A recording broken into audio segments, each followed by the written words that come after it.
take your damn dead weight away now." Those words echoed off the Italian marble walls of the foyer as my ex-husband Malik screamed into his phone. He stood in the center of the living room, chest heaving, looking at me with pure contempt. He thought he was the king of Atlanta, finally evicting the woman who had held him back. He thought he was kicking me out of his multi-million-dollar mansion.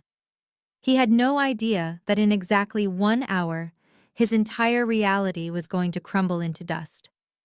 Before I tell you how I destroyed his ego, his bank account, and his family in a single afternoon, let me know where you are watching from in the comments. Hit like and subscribe if you have ever had to remind a man exactly who signed the checks. The ink was barely dry on the divorce papers. Malik tossed the Mont Blanc pen onto the glass coffee table with a clatter that sounded like a gunshot in the silent room. "Done," he said, leaning back and loosening his silk tie as he let out a long, exaggerated breath. Finally free. He looked at me, expecting tears. He expected me to fall to my knees, to beg him to reconsider, to ask how I was going to survive without his tech CEO salary. Instead, I stood up and walked over to the temperature-controlled wine wall. I selected a bottle of Screaming Eagle Cabernet, a vintage that cost more than the first car Malik ever owned. I popped the cork with a soft sigh, poured a glass, swirled it gently to let it breathe, and sat back down on the velvet sofa, crossing my legs. "Are you deaf, Tasha?" Malik snapped, his patience fraying instantly at my lack of reaction. "The papers are signed. You are no longer my wife. That means you are a guest. And as of right now, you are a trespassing guest. Get out." I took a slow sip of the wine, letting the complex notes of dark cherry and smoke settle on my tongue. "I am finishing my drink, Malik," I said calmly. "And I am watching the news." I picked up the remote and turned on the television, ignoring him completely. This sent him over the edge. He marched over and snatched the remote from my hand, hurling it onto the couch. "You are unbelievable," he shouted, pacing the room like a caged tiger. "I just closed a $10 million Series A funding round for my company, Tasha. I am a visionary. I am one of the top tech moguls in Buckhead.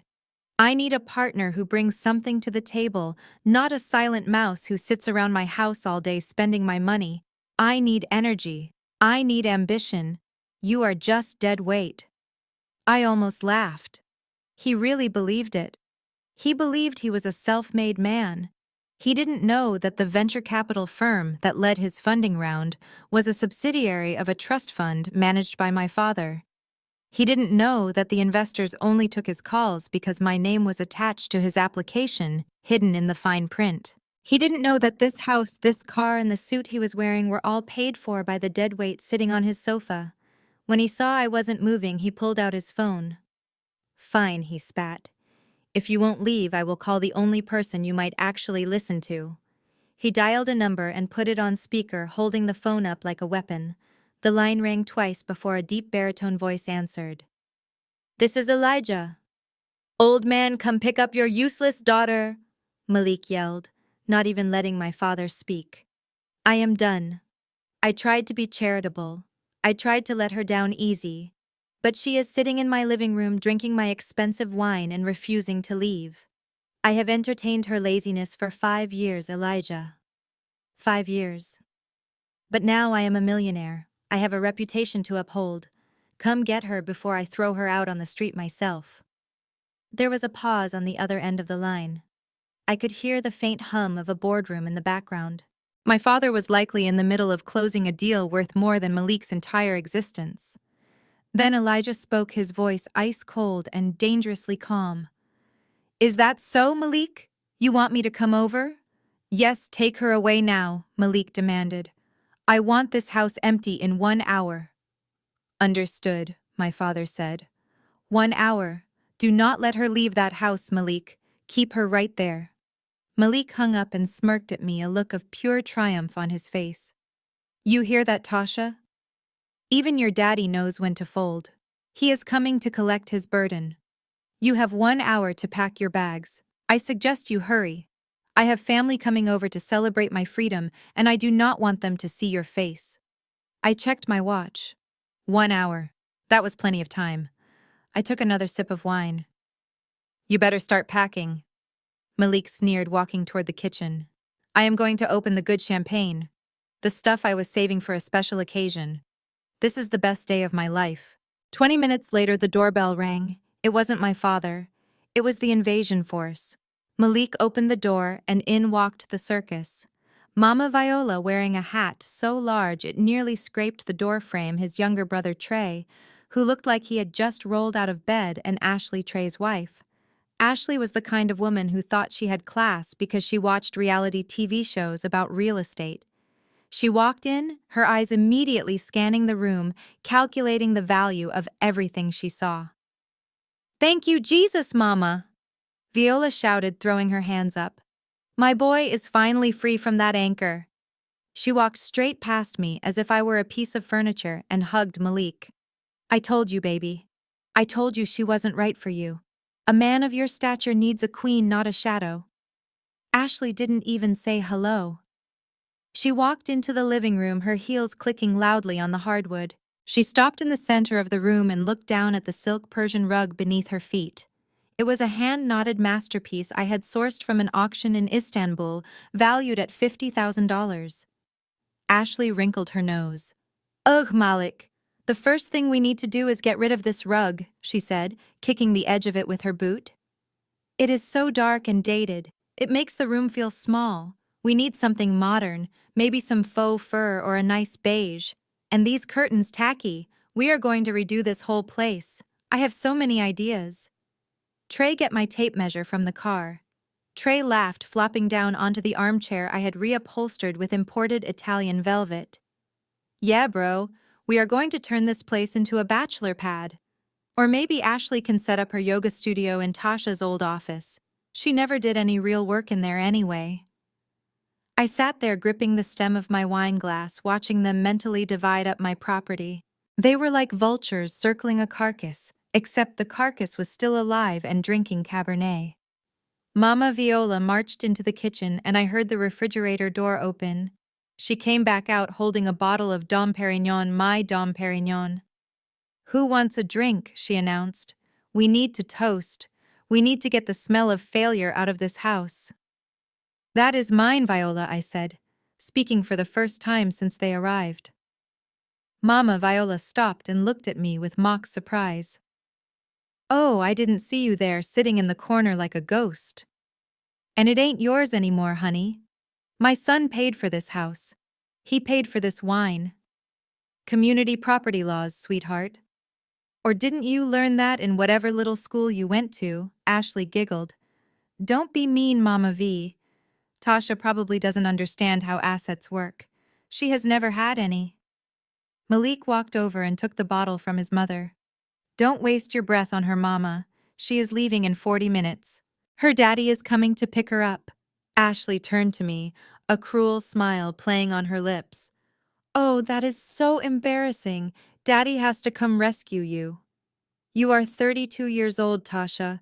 It is pathetic. But hey, at least you don't have to worry about maintaining this big house anymore. It is a lot of work for someone who doesn't have a job."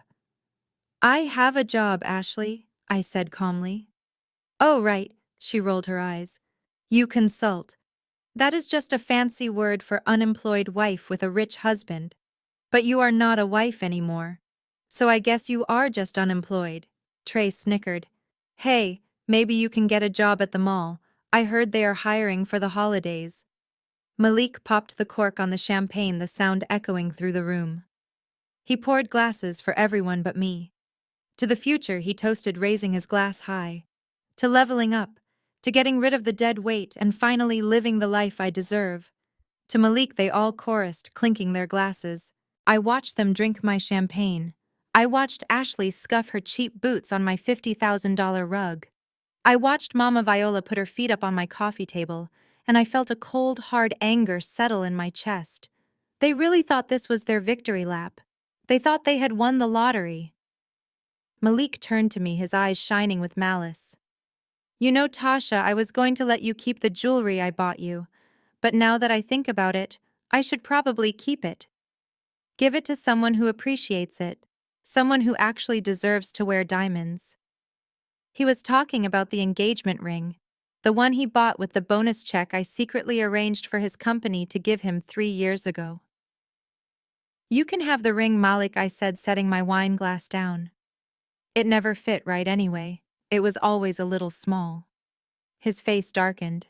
You are always so ungrateful. That is why I am leaving you. Because I found someone who knows how to treat a king. Ashley perked up. Is she coming? Is Chloe coming? Malik smiled a different kind of smile, one full of lust and pride. Yeah, she is on her way. I wanted you all to meet her. She is a model. A real model, not like Tasha who just reads magazines. Chloe has over 50,000 followers on Instagram. She is young, she is beautiful, and she worships the ground I walk on. Mama Viola clapped her hands. Praise God. A woman with status. That is what you need, baby. Someone who looks good on your arm. Not someone who looks like she just rolled out of the library. So I thought. There is a replacement already. The ink isn't dry, and he is bringing his mistress into my home.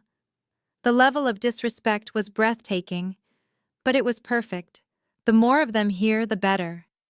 I wanted every single one of them to witness what was about to happen. The front door opened again and a girl walked in who looked like she had been generated by a filter. She was young, maybe 22, wearing a dress that cost less than the napkin she was holding. She bounced into the room, her eyes locking onto Malik. Baby, she squealed, throwing her arms around his neck. Malik spun her around, laughing. Family, this is Chloe. This is the future Mrs. Malik Johnson. Chloe waved at everyone, flashing a ring on her finger. My eyes zeroed in on it. It wasn't a new ring. It was a vintage yellow diamond. It was the heirloom ring Mama Viola had shown me 5 years ago, the one she said was lost. The one she said she wished she could have given me, but it had been stolen. She had given it to him for her. That is a beautiful ring, Chloe, I said, my voice cutting through their celebration. Chloe looked at me confused. Oh, thanks. Malik's mom gave it to us. She said it has been in the family for generations, and she was saving it for a woman who was truly worthy. Mama Viola refused to look at me. She busied herself pouring more champagne. I see, I said. Truly worthy. Chloe looked at the boxes near the door, my 2 suitcases that Malik had thrown there earlier. Oh, are you the ex? She asked, her voice dripping with fake sweetness. I am so sorry. This must be so hard for you, watching a man upgrade. But do not worry. I am sure you will find someone. There is someone for everyone, right? Even for, well, for everyone. She giggled, and Ashley joined in. I checked my watch again. 5 minutes. Just 5 minutes left. Malik walked over to me, Chloe hanging off his arm. Look at the time, Tasha. Your hour is almost up. If your daddy isn't here in 5 minutes, I am dragging you out by your hair. I want to have sex with my fiancé in my house, and you are killing the vibe. I stood up, smoothing the wrinkles in my silk dress. You are right, Malik. The vibe is dead. But before I go, there is just one thing. What, he snapped. You might want to check the deed to this house. He laughed. I don't need to check anything. I pay the mortgage. I pay the bills. This is my house. You pay the utilities. Malik, I corrected him. You pay for the lights and the water, but you don't pay the mortgage. Because there is no mortgage. What are you talking about? You are crazy. The house was bought cash, Malik, 5 years ago, by the Elijah and Tasha Family Trust. You signed a tenancy at will agreement the day we moved in. Did you never read the documents my father gave you? Or were you too busy staring at yourself in the mirror? Malik's face faltered for a second, but Ashley stepped in. She thinks she can scare us with big words. Tenancy at will. Please, you are his wife. It is marital property. Not this house, I said, looking Ashley dead in the eye. This house is a premarital asset held in a trust. Malik is a guest. And his guest privileges just expired. Malik stepped closer, his fists clenched. I don't care what papers you have. Possession is 9/10 of the law. I am here. My family is here. My stuff is here. You are the one leaving. Just then, the low rumble of engines vibrated through the floorboards. It wasn't the sound of a taxi.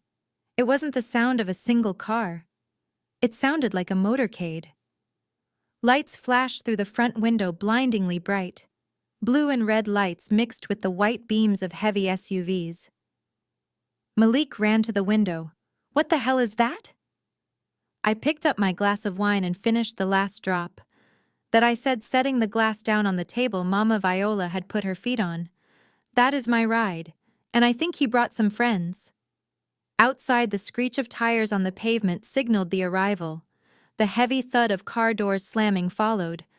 1, 2, 4, 6 doors. Malik backed away from the window, his face pale. "There are cops, and who are those guys in the suits?" The front door didn't open. It was kicked open, but not by my father. By the head of his private security detail, a man named Marcus, who was 6'5" and built like a tank. Marcus stepped in, surveyed the room, and then stepped aside. And then Elijah walked in. My father didn't look like an old man coming to pick up his deadweight daughter. He was wearing a bespoke Italian suit that cost more than Malik's car. He walked with a cane not because he needed it, but because it had a heavy silver handle that looked like a lion's head, and he liked the sound it made on the floor. Click, click, click. Behind him walked 3 lawyers in gray suits holding thick binders, and behind them 2 uniformed police officers. The room went deathly silent. Ashley dropped her measuring tape. Mama Viola put the champagne bottle down so fast it clinked loudly against the table. Chloe tried to hide behind Malik, but Malik was too busy trying to shrink into the floor. Elijah stopped in the center of the room. He didn't look at Malik. He didn't look at the family. He looked straight at me. "Are you ready to go, Tasha?" he asked, his voice calm, deep, and terrifying. "I am, Daddy," I said. "But they seem to think this is their house." Elijah turned his head slowly like a predator spotting prey. He looked at Malik, who was trembling. "Is that so?" Elijah asked. Malik stammered. We are married. This is my home. I told you to come get her." Elijah laughed. It was a dry, humorless sound. "You told me to come get my deadweight. So I did. But I think you are confused about who the deadweight is in this equation, son." He signaled to the lawyer on his right. "Mr. Henderson, please explain the situation to this young man." The lawyer stepped forward, opening a binder. "Mr. Johnson, according to the prenuptial agreement you signed 5 years ago, and the deed to this property, your right to reside in this domicile is contingent upon your marriage to Tasha. Since the divorce papers were signed approximately 1 hour ago, your tenancy is officially terminated. You are currently trespassing." Malik's eyes bulged. "That's a lie, I never signed that." "We have your signature right here," the lawyer said, holding up a document. "And we have the video of you signing it." Elijah tapped his cane on the floor. "You have 5 minutes, Malik. 5 minutes to take your trash, your mother, your brother, his loud wife, and your little girlfriend, and get off my property. Anything left here after 5 minutes belongs to the trust." Mama Viola screamed, "You can't do this. We are family." Elijah looked at her with cold eyes. "You are not family. You are parasites. And the host has finally taken the medicine. Get out." Ashley tried to grab the Persian rug. "I am taking this." Marcus, the security guard, stepped in front of her. "Touching nothing, ma'am. Leave. Now." The panic that ensued was chaotic and beautiful. They scrambled. Ashley was crying about her purse. Chloe ran out the door without even waiting for Malik. Trey tried to carry a box of liquor but dropped it, shattering bottles everywhere. Malik stood there paralyzed. But my company. My $10 million. Elijah paused at the door. "Oh yes. The company. We will be auditing that tomorrow. Since the seed capital was a loan from my firm, and you just violated the morality clause by moving a mistress in before the divorce was finalized, I am calling in the loan. Full repayment. Due immediately." Malik fell to his knees. I walked past him, my heels clicking on the floor, stepping over the spilled champagne. I didn't look down. I walked out the door to the waiting limousine, my father's hand on my back. Behind me, I heard Malik sobbing. But I didn't turn around. The dead weight was gone, and I had never felt lighter. Malik had been too busy looking at the photos of the infinity pool to read a single word. When my father handed him the pen, Malik had asked, "Where do I sign to get the keys?"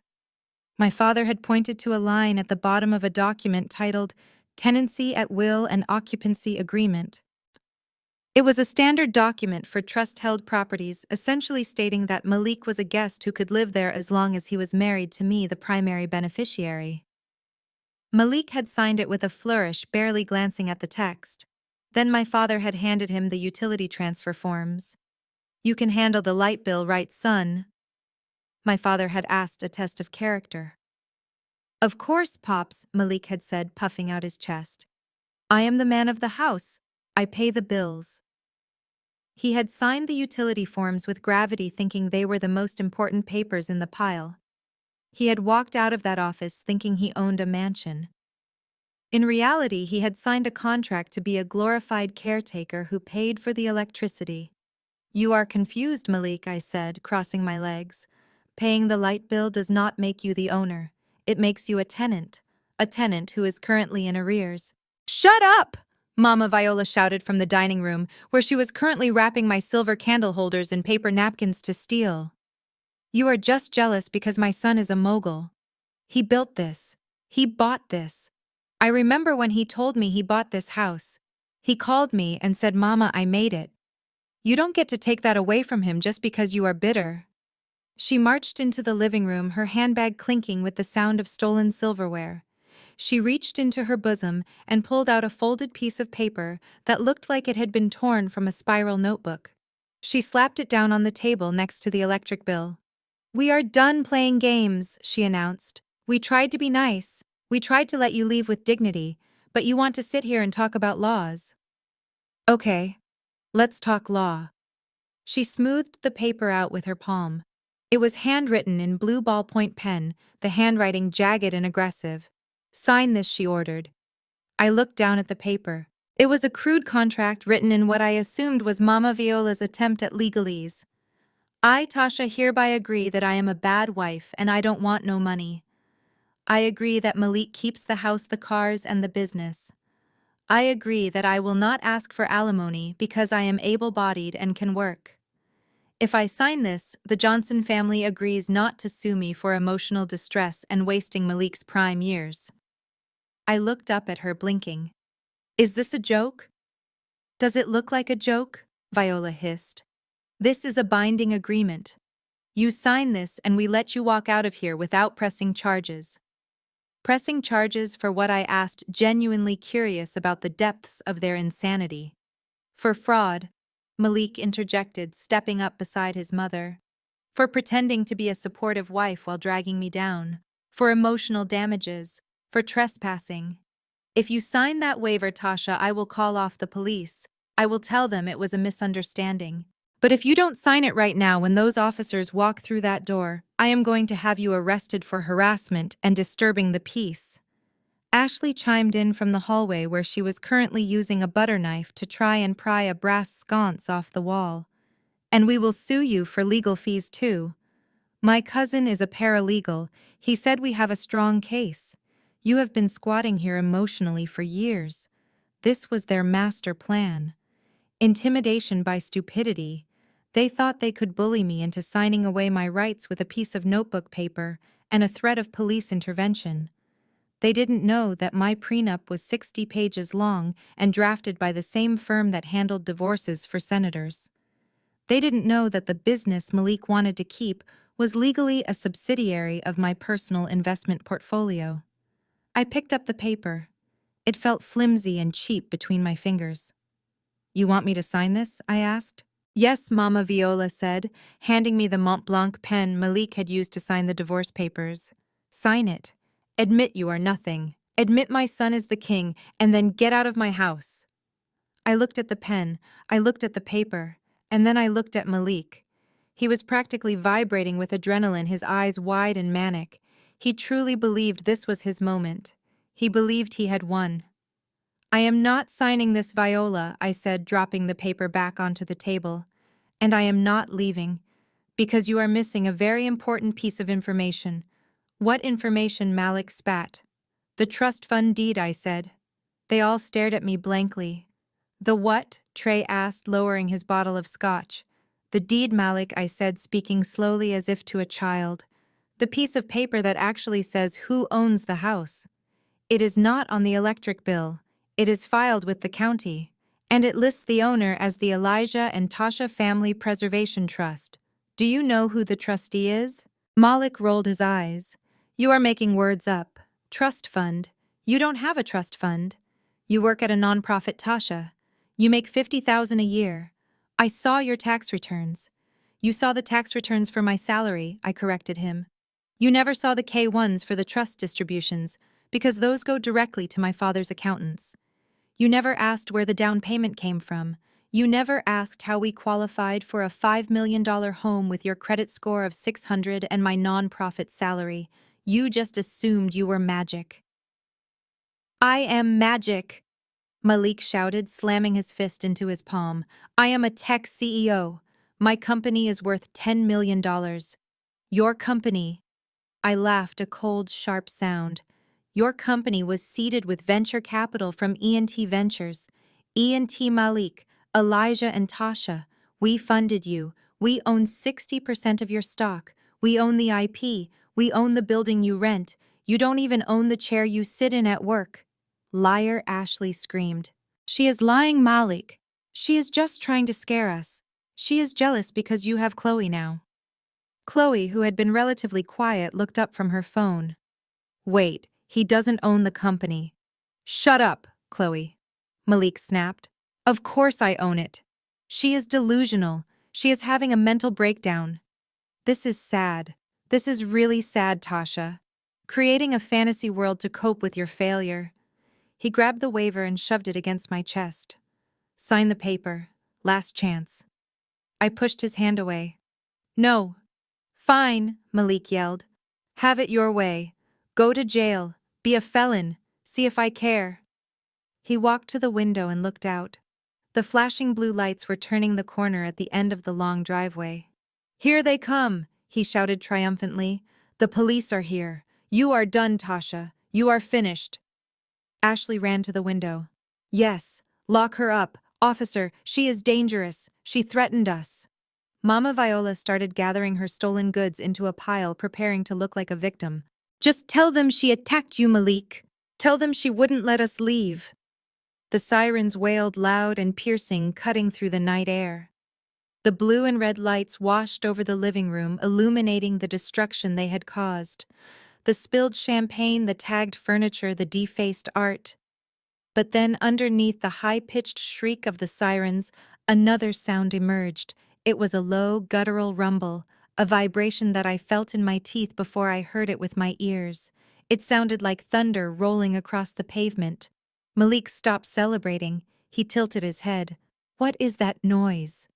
The rumble grew louder, drowning out the sirens. It was the sound of heavy engines, 8-cylinder engines, a lot of them. Headlights swept across the front lawn, but they weren't the searchlights of a police cruiser. They were brighter, higher.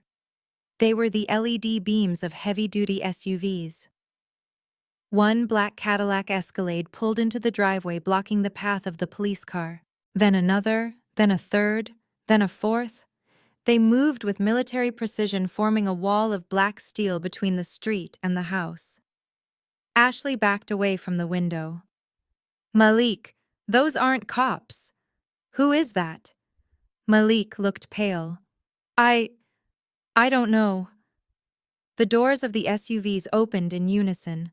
The sound was heavy and expensive. Thud, thud, thud. Men in dark suits stepped out.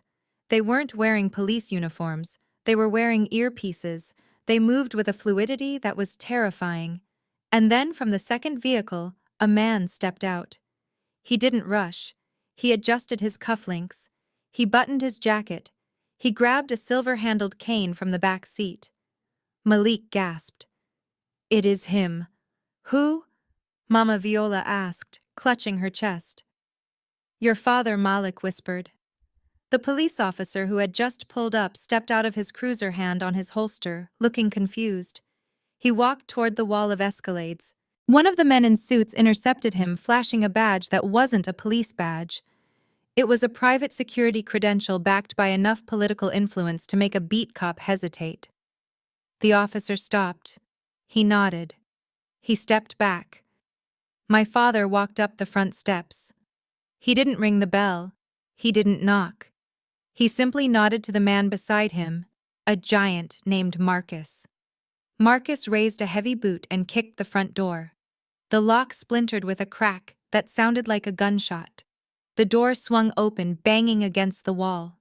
The wind from outside rushed into the room, carrying the scent of rain and expensive cologne.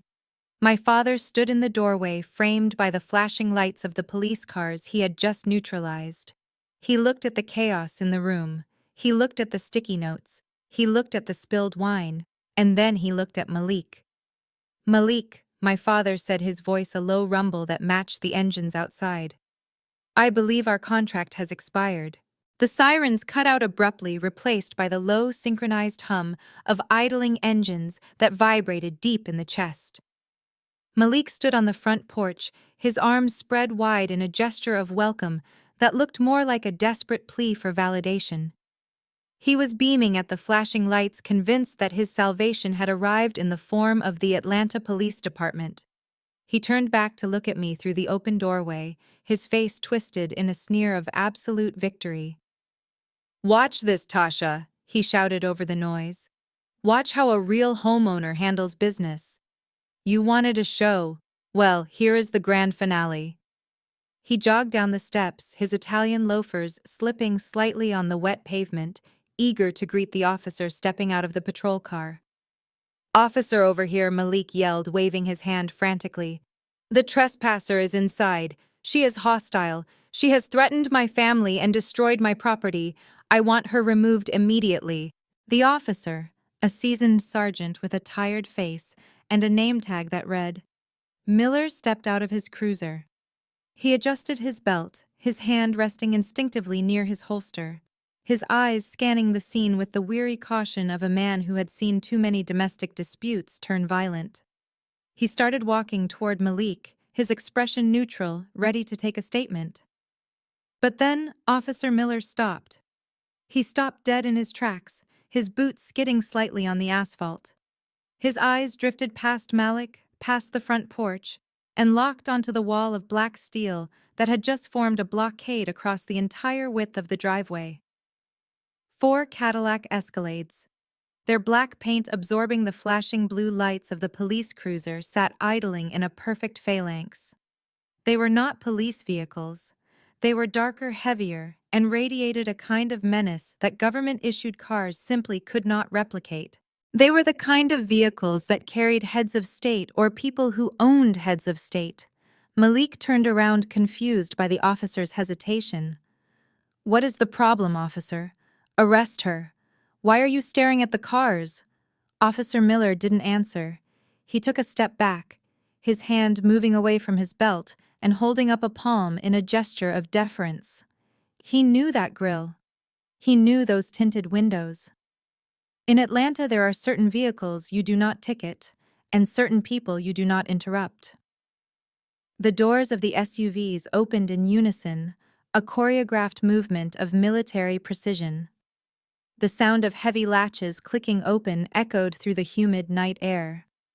From the lead vehicle and the rear guard, 6 men stepped out. They were giants, dressed in charcoal suits that strained across shoulders, built for violence. They wore earpieces and moved with a fluid, lethal grace, scanning the perimeter, the roofline, and the police officer. Officer Miller actually holstered his thumb, taking another step back toward his cruiser. He recognized the security detail. This wasn't just private security. This was the Praetorian Guard of Buckhead Finance. From the second vehicle, a driver stepped out and walked around to the rear passenger door. He opened it with a white-gloved hand. A cane emerged first. It was made of polished ebony, topped with a heavy silver handle carved into the shape of a roaring lion. The cane planted firmly on the asphalt with a sharp click. Then a shoe appeared.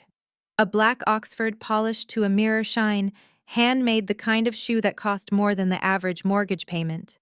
Elijah Vance stepped out into the night. My father did not look like the old frail man Malik had described to his friends. He looked like a titan carved from granite. At 65, he stood 6'2", his posture impeccable, his presence consuming all the oxygen in the driveway. He wore a three-piece suit that fit him like a second skin, the fabric dark and rich. He didn't look at the police officer. He didn't look at the house. He looked straight ahead, his face a mask of terrifying calm. Behind him, 4 men and women in sharp gray suits exited the third vehicle. They carried thick leather briefcases and tablets. They were the legal team, the assassins who used paper instead of bullets. Malik's mouth fell open. He looked from the police officer, who was now standing at attention, to the wall of security, and finally to my father. The arrogance drained out of his face like water from a cracked glass, replaced by a dawning icy horror. "Mr. Vance," Officer Miller said, his voice respectful and slightly nervous. "I didn't know you were involved in this call, sir. We received a report of a disturbance." My father paused, adjusting his cufflinks. "There is no disturbance, Sergeant. Just a tenant dispute. My legal team is handling the eviction process as we speak. You can stand down." The officer nodded immediately. "Of course, sir. If you have security handled, we will just file a report and clear the scene." Malik sputtered, his brain unable to process what was happening. "Wait. No. Officer, do not leave. That is her father. He is threatening me. This is my house. He is the intruder. You have to arrest them." Officer Miller looked at Malik with a mixture of pity and annoyance. "Son, do you know who that is? That is Elijah Vance. If he says he is handling it, he is handling it. I suggest you listen to him." The officer got back in his car and turned off his lights. The sudden darkness left Malik exposed in the beams of the Escalade's headlights, looking small and pathetic. My father walked past Malik as if he were a landscaping ornament. He didn't even blink. He didn't acknowledge the shouting man who had just demanded his arrest. He simply walked up the front steps, the silver tip of his cane clicking rhythmically against the stone. Click, click, click. Malik scrambled after him, trying to block the doorway. "You can't go in there. That is my private property. I have rights." Marcus, the head of security, stepped in front of Malik. Marcus was a mountain of a man, his face a roadmap of scars from a past life he didn't talk about. He didn't touch Malik. He just occupied the space where Malik wanted to be, forcing my ex-husband to bounce off his chest like a rubber ball. "Excuse me, sir." Marcus rumbled, his voice like grinding gravel. "Mr. Vance has an appointment." My father stepped over the threshold and into the foyer. The chaos inside froze instantly. It was like someone had hit the pause button on a movie. Mama Viola was standing by the dining table, a silver candlestick halfway into her oversized purse. Her eyes bulged as she saw the figure in the doorway. She dropped the candlestick. It hit the floor with a loud clang that echoed in the silence. Ashley was on a stepladder trying to pry a crystal sconce off the wall with a butter knife. She froze, her arm extended, looking down at my father with wide, terrified eyes. Trey, who had been disconnecting the television, stood up so fast he nearly tipped the screen over. He wiped his hands on his jeans, looking for a back exit that didn't exist. Chloe, the mistress with the stolen ring, shrank back against the wall, trying to make herself invisible behind a potted plant. My father stood in the center of the foyer, his presence filling the vaulted space. He took a slow breath, looking around at the destruction. He looked at the spilled champagne soaking into the hardwood. He looked at the neon sticky notes plastering my furniture. He looked at the Basquiat with the pink tag on it. His expression didn't change, but the temperature in the room seemed to drop 10 degrees. He turned his head slowly and looked at me. I was still sitting on the sofa, my hands folded in my lap, watching the scene unfold with the same cold detachment I had maintained for the last hour. My father walked toward me. The crowd of looters parted for him like the Red Sea. He ignored Mama Viola, who was trembling. He ignored Ashley, who was climbing down from the ladder with shaking legs. He walked straight to me. He stopped in front of the sofa and looked down at me. His eyes, usually hard as flint, softened just a fraction. He saw the fatigue in my posture. He saw the empty wine glass. He saw the sheer exhaustion of 5 years of pretending to be less than I was, just to protect a fragile man's ego.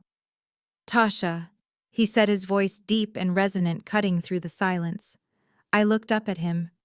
"Hello, Daddy." He extended a hand.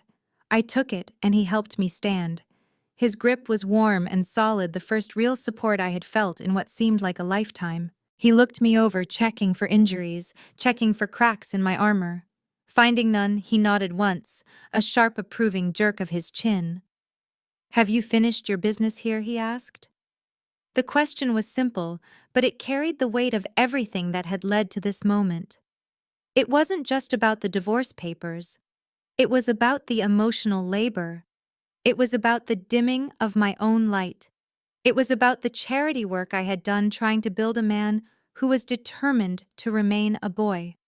I looked at Malik, who was standing in the doorway, panting, his face a mask of confusion and fear.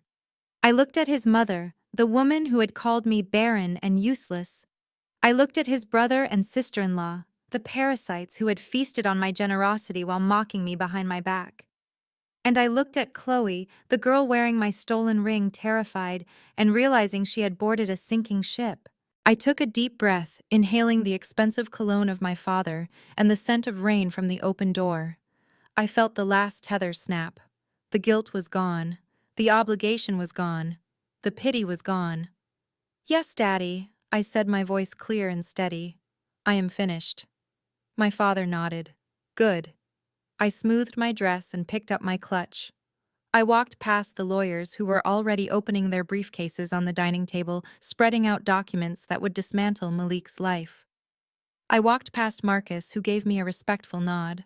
I stopped in front of Malik. He looked at me, his eyes pleading, searching for the doormat he had married. He was looking for the woman who would fix this, who would tell her father it was all a misunderstanding, who would write a check to make the scary men go away. "Tasha," he whispered, his voice trembling. "Tasha, baby, tell him. Tell him this is our house. Tell him to stop." I looked at him, really looked at him, and realized I felt absolutely nothing. He was a stranger, a bad investment I had finally written off. I turned to my father. "Daddy," I said, gesturing to the room full of people who had tried to break me. "Please take out the trash for me." My father smiled. It was a cold, terrifying smile that promised nothing but scorched earth. "Consider it done, sweetheart," he said. He snapped his fingers. The lawyers stepped forward. The security team moved in, and the room erupted into chaos. As I walked out the front door, the first raindrops began to fall, washing the dust from the driveway. I stepped into the back of the lead Escalade, the leather seat cool and welcoming. The door closed with a solid thud, sealing out the noise of Malik's screaming. I watched through the tinted glass as Marcus grabbed Malik by the collar of his cheap suit. The engine purred to life. I didn't look back. The Queen had left the building and the executioners had just clocked in. The silence in the room was heavy and suffocating, broken only by the sound of rain beginning to pelt against the windows outside. My father snapped his fingers and the lead lawyer, Mr. Henderson, stepped forward. He didn't look like a man who shouted. He looked like a man who whispered sentences that destroyed lives. He placed a heavy leather briefcase onto the dining table right on top of a water ring left by Trey's scotch glass. The sound of the latch clicking open was louder than a gunshot. Henderson pulled out a thick stack of documents bound in blue legal covers. He didn't hand them to Malik. He didn't hand them to me. He laid them out on the table, fanning them like a winning poker hand. Mr. Johnson Henderson began, his voice smooth and devoid of any warmth. "It appears there has been a significant misunderstanding regarding the ownership status of this property. You seem to be under the impression that this residence is a marital asset subject to equitable distribution." Malik puffed his chest out, trying to regain the height he had lost when my father walked in. "It is a marital asset," he spat, pointing a shaking finger at the floor. We lived here for 5 years. I paid the bills. I did the landscaping. It is my house. I put sweat equity into this place. Henderson didn't even blink. He simply tapped the top document with a manicured fingernail. Sweat equity is a concept for homeowners, Mr. Johnson. You are not a homeowner. You are and have always been a guest. Ashley snorted from the corner where she was still clutching her tape measure. That is ridiculous, she said, her voice shrill. He is her husband. In Georgia, that means 50-50. I am a real estate agent. I know the law. You can't just kick a spouse out of the marital home. Henderson turned his cold gaze toward Ashley. Ah, yes, the sister-in-law with the real estate aspirations. Perhaps you would be so kind as to read the deed. He slid the document toward her. Ashley hesitated. She looked at Malik, who gave her a nod of encouragement. Go ahead, Ash. Read it. Tell them what it says. Tell them it says Malik Johnson right there at the top. Ashley walked over to the table. She picked up the document. Her eyes scanned the top of the page. I watched her face closely. I wanted to see the exact moment her dreams of a 3% commission evaporated. She read the header. Her brow furrowed. She read the first paragraph. Her lips parted slightly. She flipped to the second page. Her hand started to shake. What is it, Babe? Trey asked, stepping closer to her. What does it say? Ashley looked up, her face pale under her layers of bronzer. She looked at Malik with wide, fearful eyes. Malik, she whispered. Your name isn't on the deed. Malik laughed, a nervous, jittery sound. Don't be stupid. Of course it is. Look closer. It is probably under the mortgage company or something. Ashley shook her head slowly. No, Malik. There is no mortgage company. The grantee is listed as the Elijah and Tasha Family Preservation Trust. So what? Malik shouted. That is just legal jargon. It means we own it through a trust. That is what rich people do, right, Elijah? We put it in a trust to save on taxes. That is our trust. Henderson cleared his throat. Correction. That is Ms. Vance's trust. Established 10 years before she met you. You are not a beneficiary. You are not a trustee. You are not even a contingent remainder man. He pulled another document from the pile. This, however, is the document you signed 5 years ago. Do you recognize your signature, Mr. Johnson? Malik squinted at the paper. It was the tenancy at will agreement, the one he had signed without reading because he was too busy fantasizing about pool parties. Ashley snatched the paper from Henderson's hand. She read it frantically, her eyes darting back and forth. Tenancy at will, she read aloud, her voice trembling. The occupant, Malik Johnson, acknowledges that his residence is granted solely at the discretion of the trust and is contingent upon his legal marriage to the primary beneficiary, Tasha Vance. Upon dissolution of said marriage, or upon written notice from the trustee, the tenancy is immediately revoked. She dropped the paper, as if it were burning her skin. She looked at Malik with a mixture of horror and disgust. You signed a rental agreement, she screeched. You told me you bought this house. You told me you put down 20%. You told me we were sitting on $5 million of equity. I didn't sign a rental agreement, Malik stammered, looking frantically between Ashley and the lawyer. I signed the closing papers. I remember. I signed a stack of papers this high. You signed acknowledgments, Henderson corrected. You signed waivers. You signed non-disclosure agreements regarding the security system. But you never signed a deed. You never signed a mortgage. You were never the owner. You were essentially a long-term house sitter with benefits. Mama Viola let out a wail, clutching her chest. This is a trick. This is the devil's work. You tricked my boy. You used big words and fancy lawyers to steal his birthright. Nobody stole anything, Madam Henderson said coolly. Your son simply assumed he was entitled to things he did not earn. Malik wasn't ready to give up.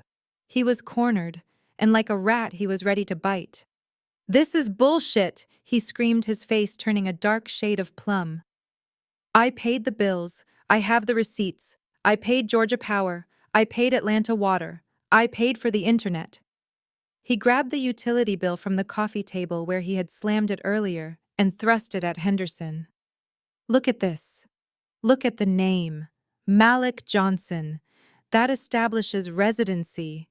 That establishes ownership rights. I paid thousands of dollars into this house. You can't just erase that. Henderson looked at the crumpled bill with distaste. He didn't take it, he just sighed. Mr. Johnson, in a standard landlord-tenant relationship, the tenant is often responsible for utilities. The fact that you paid for the electricity you consumed does not give you equity in the structure. It simply means you paid for the privilege of having the lights on while you watch TV on a sofa you didn't buy. But it proves I lived here, Malik yelled, his voice cracking. We are not disputing that you lived here, Henderson said. We are disputing your right to stay here now that your lease is up. And regarding those payments you made. Henderson pulled a calculator from his pocket. We have audited the household accounts. The trust deposited a monthly allowance into a joint checking account to cover household expenses. That allowance was $15,000 a month. The total cost of utilities and upkeep averaged $4,000. He looked over his glasses at Malik. So essentially, Mr. Johnson, you were paying the electric bill with your wife's money, and then pocketing the difference. You weren't supporting this household. The household was supporting you. And we classified that $11,000 surplus as a management fee, or, if you prefer, nominal rent. Ashley let out a sound that was half laugh, half sob. Nominal rent, she repeated. Nominal rent. She turned on Malik, her face twisting into a mask of fury. You broke-ass liar. You told me you were paying the mortgage. You told me the reason you couldn't invest in my condo project was because all your cash was tied up in this house. Malik backed away from her. Ashley, chill. They are lying. They are trying to confuse us. They aren't lying, Malik Ashley screamed. She grabbed the file folder and threw it at him. The papers scattered across the floor like confetti. Look at the stamps. Look at the seals. These are registered documents. You don't own this house. You don't own the land. You don't own the pool. She looked around the room, her eyes landing on the lamp she had tagged with a sticky note earlier. She ripped the note off and crumbled it up. You don't own anything, she whispered, the realization crashing down on her. You don't even own the light bulbs. That was the moment the reality hit. The phrase hung in the air. You don't even own the light bulbs. It was the ultimate castration. Malik wasn't a king. He wasn't even a peasant. He was a parasite who had convinced himself he was the host. Malik stood there surrounded by the scattered papers, shaking his head. No. No. This isn't right. I am the man of this house. Tasha, tell them. Tell them I took care of things. Tell them I fixed the garbage disposal that one time. I looked at him from the sofa. I didn't smile. I didn't frown. I just looked at him with the blank expression one reserves for a stranger on the subway. You called a plumber, Malik, I said softly. And you paid him with the credit card my father gave you for emergencies. Malik flinched as if I had slapped him. Henderson checked his watch. The hour is up, Mr. Johnson. The eviction notice is effective immediately. You are now trespassing on private property. And since you have already called the police to report a trespasser, I believe the officers outside are ready to make an arrest if you do not vacate the premises in the next 5 minutes. Mama Viola stood up trembling. She looked at the silver candlestick she had dropped earlier. She bent down to pick it up, her hand shaking. I am taking this, she muttered. This is compensation. For my suffering. For the years I spent being nice to that cold woman. Marcus, the security guard, took one heavy step forward. His shadow fell over Mama Viola. Put it down, ma'am, Marcus rumbled. Mama Viola looked at Marcus, then at the candlestick, then at my father. Elijah, please. We go way back. You came to my husband's funeral. You can't let them treat us like criminals. My father looked at her, his face hard as stone. I came to your husband's funeral out of respect for a hard-working man, Elijah said. A man who knew the value of earning his way. If he could see what you and your sons have become, he would be ashamed. You are not taking the silver viola. You are taking your leave. And you are doing it now. Ashley grabbed Trey by the arm. Let's go, she hissed. We need to leave before they start asking about the car. Trey looked confused. The car? What about the car? Ashley's eyes widened. If he doesn't own the house Trey, he probably doesn't own the G-Wagon either. We need to get the hell out of here before they take the keys. They turned to run toward the door, but Henderson cleared his throat again. A sound that stopped them in their tracks. Actually, he said, opening a second file folder. Since you mentioned the vehicles, we should probably discuss the transportation situation. Malik looked at the driveway where his matte black G-Wagon was parked next to my father's fleet. Don't you touch my truck, he growled. That is in my name. I have the title. Henderson smiled. A thin, predatory smile. You have a title with a lien holder, Mr. Johnson. And the lien holder is E&T Automotive Leasing, a subsidiary of the trust. And according to the terms of the lease default on the character clause, which includes adultery and public defamation of the primary shareholder, triggers an immediate repossession clause. Henderson signaled to one of the security guards. Tow it! Malik screamed, a sound of pure primal loss. No, you can't. That is my image. That is who I am. Without the truck, without the house, without the money, Malik was nothing. He was a paper tiger dissolving in the rain. Ashley didn't wait to hear anymore. She ran out the front door, pulling Trey behind her. She didn't head for the G-Wagon. She headed for her own beat-up sedan parked on the street, realizing that the proximity to Malik was now a liability, not an asset. Chloe, the mistress, who had been silent this entire time watching her future implode, slowly took the yellow diamond ring off her finger. She placed it gently on the side table next to my empty wine glass. I think I will just Uber, she whispered. She walked past Malik without looking at him. She walked past Mama Viola, who was sobbing into a napkin. She walked out the door and into the night, leaving the man she had worshipped 5 minutes ago, standing alone in the wreckage of his own ego. Malik looked around the room. He looked at me. He looked at my father.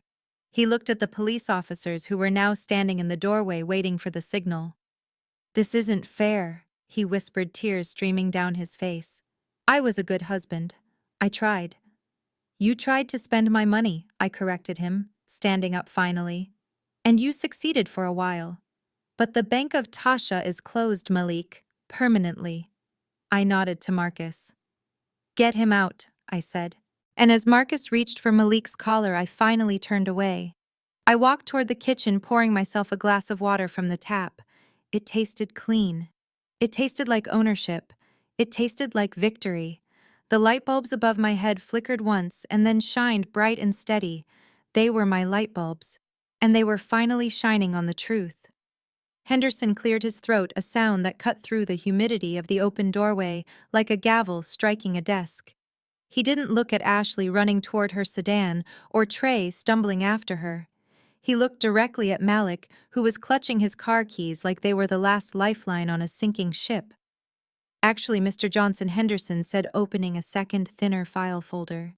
Since you mentioned the vehicle, we should probably discuss the transportation situation. I believe you are under the impression that the matte black G-Wagon currently blocking the driveway is your personal property. Malik spun around, his eyes wild. Don't you dare. Do not touch my truck. That is in my name. I have the title. I have the registration in the glove box. That is a $200,000 vehicle, and I paid the down payment with my own bonus check. Henderson smiled. It was a thin, predatory smile that didn't reach his eyes. You have a title with a lien holder, Mr. Johnson, and the lien holder is E&T Automotive Leasing, a subsidiary of the trust, and according to the terms of the lease default on the character clause, which includes adultery and public defamation of the primary shareholder, triggers an immediate repossession clause. Malik took a step back, shaking his head. What character clause? That is a car loan, not a church membership. It is a specialized high-asset lease, Henderson explained calmly, designed for family members of the trust. It offers a 0% interest rate as long as the lessee remains in good standing with the family. However, your standing has just been revoked. Henderson signaled to one of the security guards, a man with a thick neck and a clipboard who had been waiting by the lead escalade. "Tow it," Henderson said. No, Malik screamed, a sound of pure primal loss that echoed off the stone facade of the house. "You can't. That is my image. That is who I am." Without the truck, without the house, Malik was nothing. He was a paper tiger dissolving in the rain. He lunged toward the driveway, but Marcus stepped in his path. Marcus didn't even raise his hands. He just stood there, a wall of muscle and indifference. Malik bounced off him and stumbled back, panting. "We aren't finished," Henderson said, his voice hardening. "The vehicle is the least of your concerns. We need to discuss the matter of Apex Solutions." Malik froze. He looked at Henderson, then at me, then at my father. His eyes darted around the room as if searching for an exit that didn't exist. "My company," he whispered. "You can't touch my company. I built that. I wrote the code. I hired the team. That is my intellectual property. Your intellectual property belongs to the entity that funded its creation." Henderson corrected him. "You seem to have forgotten where your seed capital came from. 2 years ago, you received a Series A injection of $10 million. You told everyone you crushed a pitch meeting with a venture capital firm in Silicon Valley." "I did," Malik insisted, sweat beading on his forehead. "They loved my vision." "You pitched to a board of directors comprised of Elijah Vance and his estate planners," Henderson said. "The firm E&T Ventures is a private equity arm of the Vance family portfolio. We funded you, Malik, not because your vision was revolutionary, but because Tasha asked her father to give her husband a chance to feel important." I watched Malik's face crumble. The myth of the self-made man was evaporating. He wasn't a genius. He was a charity case. "And here is the problem," Henderson continued, flipping a page in the file. "That $10 million was structured as a spousal bridge loan. As long as you remained married to Tasha, the loan carried an interest rate of 1% annually with no repayment schedule. It was essentially free money to let you play CEO." Malik's breathing was shallow and fast. "So what? So I owe you some interest. Take it out of the profits." "There are no profits," Mr. Johnson, Henderson said dryly. "We have audited the books. You have been burning cash on expenses that have nothing to do with software development, first-class travel, dinners, jewelry, and a luxury apartment rental in Buckhead for a Miss Chloe Davis." Chloe, who had been trying to blend into the wallpaper, gasped. Malik winced. "That is embezzlement, Malik," my father spoke up for the first time since entering the house. "Using company funds for personal affairs is a crime. But I am not going to send you to jail for that. Not yet. I am simply activating the divorce clause in the loan agreement." Henderson tapped the document. "Upon the filing of divorce papers, the loan terms revert immediately to standard high-risk commercial rates, retroactive to the date of origination. The rate is now 18% compounded monthly, and the entire principal balance plus interest and penalties is due immediately upon the termination of the marriage." Malik stared at him blankly. "Due immediately. Accelerated repayment." Henderson confirmed. "You owe the principal of $10 million minus the remaining cash on hand, which we have already frozen, plus the retroactive interest, plus the penalties for the misuse of funds, plus the fair market value of the G-Wagon you just defaulted on." Henderson pulled a calculator from his pocket, though I knew he had already done the math. He punched in a few numbers, the clicking sound loud in the silent room. "The total amount due is $5,400,000, Henderson announced. "And you have 24 hours to wire the funds to the trust account. If the funds are not received by close of business tomorrow, we will move to seize all remaining personal assets, garnish your future wages, and file criminal charges for the misappropriation of the initial investment. $5.4 million. The number hung in the air like a guillotine blade. It was a death sentence. Malik didn't have $5 million. He didn't have $5,000. He had a maxed-out credit card and a wardrobe full of suits he couldn't afford to dry clean. Malik's knees gave out. He actually fell. He slumped onto the floor, sitting in a puddle of spilled champagne, looking up at Henderson with the eyes of a man who had just watched his executioner sharpen the axe. "I don't have it," he whispered. "I don't have it." "We know," Henderson said, closing the file with a snap. "That is why we are taking everything else." Chloe, the mistress who had been silent this entire time, watching her future implode, slowly peeled herself away from the wall. She looked at Malik sitting on the floor crying. She looked at the puddle of cheap alcohol soaking into his pants. She looked at the reality of a man with $5 million in debt and no car. She looked down at her hand. The yellow diamond ring sparkled under the chandelier lights. It was the only thing of value Malik had given her, and even that was stolen. I watched her face change. The adoration was gone. The influencer smile was gone. In its place was the cold calculation of a survivor. She realized she had bet on the wrong horse and the race was over. She slowly slid the ring off her finger. "Chloe," Malik croaked, reaching a hand out to her. "Chloe, baby, wait. We can fix this." Chloe didn't look at him. She looked at me. There was fear in her eyes, but also a strange sort of respect. She walked over to the side table where I had set my empty wine glass. She placed the ring gently next to the glass. It made a soft clinking sound. "I think I will just Uber," she whispered. She didn't wait for a response. She didn't say goodbye to Mama Viola, who was sobbing into a napkin in the corner. She didn't try to help Malik up. She turned on her heel, her white dress swishing around her legs, and walked toward the open door. She stepped out into the rain without looking back, leaving the man she had worshipped 5 minutes ago, standing alone in the wreckage of his own ego. Malik watched her go. He looked at the empty doorway. He looked at the ring on the table. He looked at me standing next to my father, untouchable and serene. "This isn't fair," he whispered, tears streaming down his face, mixing with the sweat and the rain blowing in. "I was a good husband. I tried." "You tried to spend my money," I corrected him, standing up finally. "And you succeeded for a while. But the Bank of Tasha is closed, Malik. Permanently." I nodded to Marcus. "Get him out," I said. And as Marcus reached for Malik's collar, lifting him off the floor like a rag doll, I finally turned away. I walked toward the kitchen, pouring myself a glass of water from the tap. It tasted clean.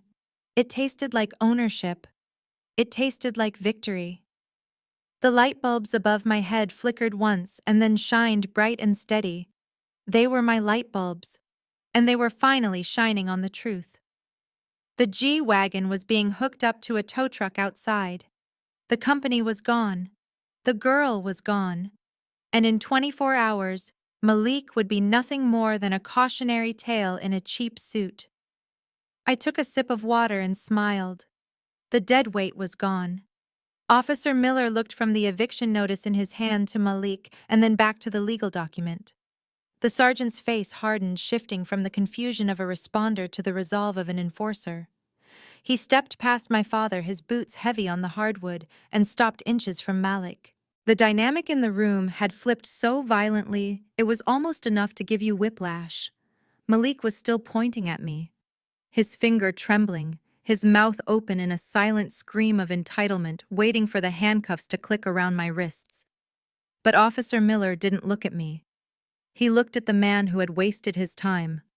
"Sir," the officer said, his voice dropping an octave, becoming the sound of absolute authority, "I need you to lower your hand. You are currently trespassing on private property. The owner of this residence has requested your removal. You have exactly 5 minutes to gather your personal effects and vacate the premises. If you are still inside this house at the end of that 5 minutes, you will be arrested for criminal trespass." Malik blinked, his brain misfiring. "What? No. You are confused. I called you. I am the victim. She is the one refusing to leave." Officer Miller tapped the paper Henderson had given him. According to this deed and the trust documents verified by Mr. Vance's counsel, you are a guest whose invitation has been revoked. The law is clear, Mr. Johnson. You don't own this property. You don't have a lease. You are leaving. Now. Malik looked at me, his eyes wide and wet, pleading for me to stop the madness he had invited into our lives. But I just checked my watch. 4 minutes and 30 seconds, Malik. I said, my voice cool and detached. I wouldn't waste time staring at me. The clock is ticking. Panic, raw and ugly, finally set in. It rippled through the room like a shockwave. Ashley let out a strangled yelp and scrambled toward the guest room where she had dumped her purse. Trey dropped the Xbox he was trying to reconnect, the plastic casing cracking against the floor. Mama Viola stood up so fast her knees popped, her eyes darting around the room assessing what she could salvage from the wreckage of her son's kingdom. "We need bags!" Mama Viola shouted, her voice shrill. "We need suitcases. Where are the suitcases?" "You don't get suitcases," Henderson said from the doorway, checking his own expensive watch. "The luggage belongs to the house. You leave with what you carried in on your backs. Anything else stays." This triggered a frenzy. It was like watching rats on a sinking ship scurrying over each other to find high ground. Ashley was running in circles, grabbing random items, a throw pillow, a candle, a remote control, before realizing she had nowhere to put them, and dropping them back on the floor. Trey was trying to stuff bottles of liquor into his pockets, the glass clinking loudly, his pants sagging under the weight of stolen scotch. Mama Viola, however, had a specific target. She wasn't interested in throw pillows. Her eyes were locked on the coat closet near the entryway. I knew exactly what was in there. It was where I kept my overflow collection. The seasonal bags. The pieces I didn't keep in the master suite vault. Specifically, she was looking at a shelf that held a pristine white Himalaya Birkin bag. It was one of the most valuable items in the house, a bag I had waited 3 years on a list to acquire. She lunged for the closet door, her fingers clawing at the handle. She threw it open and grabbed the bag, clutching it to her chest like a life preserver. "That is mine," she screamed, clutching the white crocodile leather. "Malik bought this for me. It was a Mother's Day gift." It was a lie so bold it was almost impressive. Malik couldn't afford the dust bag for a Birkin, let alone the bag itself. Marcus, the head of security, moved with deceptive speed for a man of his size. He stepped into the hallway, blocking Viola's path to the door. He didn't touch her. He didn't have to. He just stood there, a wall of muscle in a bespoke suit. "Put the bag down, ma'am," Marcus rumbled. "No," Viola shrieked, backing away, hugging the bag tighter. "It is mine. You can't take my things. This is elder abuse. I am calling the news." "You are stealing," Marcus corrected her. "That bag is registered to Tasha Vance. It has a microchip. If you walk out that door with it, the police officer standing right behind me will add grand larceny to the trespassing charge. Do you want to go to jail tonight, ma'am?" Viola looked at the police officer who was watching her with his hand resting on his handcuffs. She looked at the bag. She looked at Malik, who was uselessly arguing with the lawyer about his rights. She let out a sound of pure frustration, a guttural growl, and threw the bag onto the floor. It landed with a soft thud, unharmed. "I hope you rot," she spat at me. "I hope you rot in this big empty house with your money. You are a cold, heartless witch." I picked up the bag and dusted it off, checking for scratches. "I am not heartless, Viola," I said calmly. "I just don't like thieves." 3 minutes remaining. While Viola was losing her battle for the Birkin, Ashley was having a meltdown of her own in the living room. She had realized she couldn't take the furniture, so she was trying to save face by gathering her own belongings. She had a bag of her own, a bright orange tote that looked suspiciously like a Hermes Birkin. She had been parading it around earlier, claiming Malik had bought it for her as a thank you for being his real estate agent. She was trying to stuff a heavy crystal vase into the bag. It was a vase she had tagged with a sticky note earlier. She was shoving it down, forcing it past the zipper, her face red with exertion. "That is my vase, Ashley," I called out from the hallway. "It is a gift," she screamed, still pushing. "Malik said I could have it." The vase was too wide. The bag was too cheap. With a loud tearing sound that echoed through the room like a zipper on a body bag, the side of her orange tote split open. It didn't just rip at the seam. The material itself shredded, revealing the white cardboard-like lining beneath the fake leather. The handle snapped off, sending the bag and the vase crashing to the floor. The vase shattered into 1,000 glittering pieces. Ashley stared at the ruined bag. The illusion was broken. It wasn't leather. It was plastic. It was $100 knockoff she had tried to pass off as a $10,000 investment piece. "My bag," she wailed, falling to her knees and picking up the shredded orange plastic. "You broke my bag. That was a Hermes. That cost $5,000. I walked over and looked down at the carnage. "High-quality stitching doesn't pop like that, Ashley," I said dryly. "And Hermes doesn't use cardboard for lining. You might want to get a refund from whatever trunk show you bought that from." "You did this," she hissed, looking up at me with mascara running down her face. "You bad luck charm. Everything you touch dies." "Get up," Trey yelled from the door. "We have to go. The cops are getting the cuffs out." Ashley scrambled to her feet, clutching the remains of her fake wealth to her chest. She grabbed her phone, her only real possession, and ran toward the door, kicking a shard of my crystal vase across the floor as she went. 1 minute, Henderson announced, checking his watch again. Malik was the last one left. He was standing in the center of the living room, spinning in slow circles, looking at the life he was losing. He looked at the high ceilings. He looked at the fireplace. He looked at the spot where his G-Wagon used to be, now empty except for the rain slicking the driveway. The reality was finally settling in. He wasn't leaving for a hotel. He wasn't leaving for a vacation. He was leaving forever. "I am not going," he whispered, shaking his head. "This is my home. My name is on the mail." Officer Miller stepped inside. "Sir, you need to exit the building. Now." Malik backed away. "No, I am not leaving. You can't make me. I have rights. Squatters' rights. Something. I am staying." Marcus looked at my father. Elijah gave a barely perceptible nod. Marcus moved. He didn't run. He just closed the distance in 2 strides. He grabbed Malik by the back of his collar and the seat of his pants. It wasn't a fight. It was a removal. Malik was a child in the hands of a giant.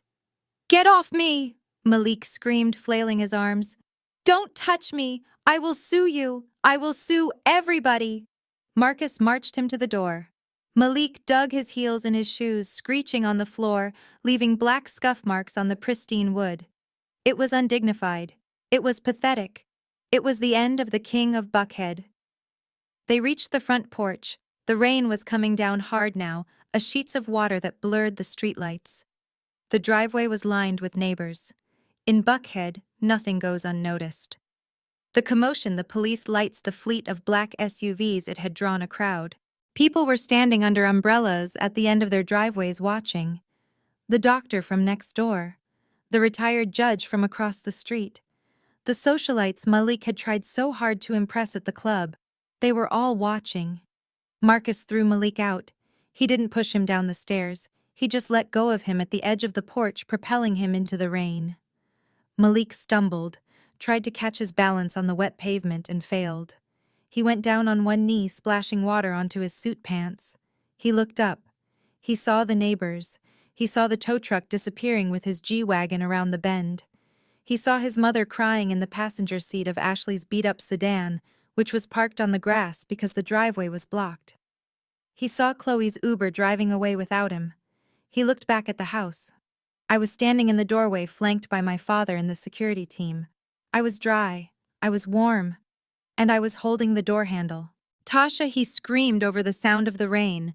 "Tasha, please. I have nowhere to go. My cards are frozen." "That sounds like a personal problem, Malik," I said, my voice carrying clearly in the night air. "Maybe you can stay in the office." "Oh, wait. You don't own that either." I stepped back and began to close the heavy oak door. "Wait!" Malik yelled, scrambling to his feet and running toward the porch. Wait, I love you. I paused the door open just a crack. You don't love me, Malik, I said. You love the light bill. And the lights just went out. I slammed the door. The sound was final. The lock clicked into place. The deadbolt slid home. I turned around and leaned back against the wood, taking a deep breath. The house was quiet. The screaming was muffled by the thick walls. The chaos of the last hour hung in the air like smoke, but it was clearing. My father walked over to me. He put his hand on my shoulder. "Are you okay?" he asked. I looked at the empty spot on the wall where Ashley had tried to steal the sconce. I looked at the floor where the fake Birkin had died. I looked at the table where the divorce papers still sat signed and legal. "I am perfect, Daddy," I said. Marcus walked in from the side door, wiping rain from his jacket. "The perimeter is clear, Miss Tasha. They are gone." Ashley's car wouldn't start for a minute, but they got it going. "They are heading toward the highway." "Good," I said. "Change the codes, reprogram the gates." And Marcus. "Yes, ma'am. Have the cleaning crew come tonight. I want every trace of them gone by morning. I want this floor scrubbed. I want the air purified. I don't want to smell his cologne in this house ever again." Understood. I walked into the kitchen and poured the rest of the champagne down the sink. It was flat anyway. I rinsed the glass and set it in the dishwasher. Then I walked upstairs to the master bedroom. Malik's clothes were still in the closet. His suits, his shoes, his ties. I didn't want to look at them. I grabbed a black trash bag from under the sink. I started pulling them off the hangers, handfuls of expensive fabric that he hadn't paid for. I stuffed them into the bag. I didn't fold them. I didn't care if they wrinkled. They were just rags now. I filled 5 bags. I dragged them to the balcony and dropped them over the railing into the mud below. Let him come back for them, I thought. Let him dig through the mud in the morning. I took a shower, scrubbing the day off my skin.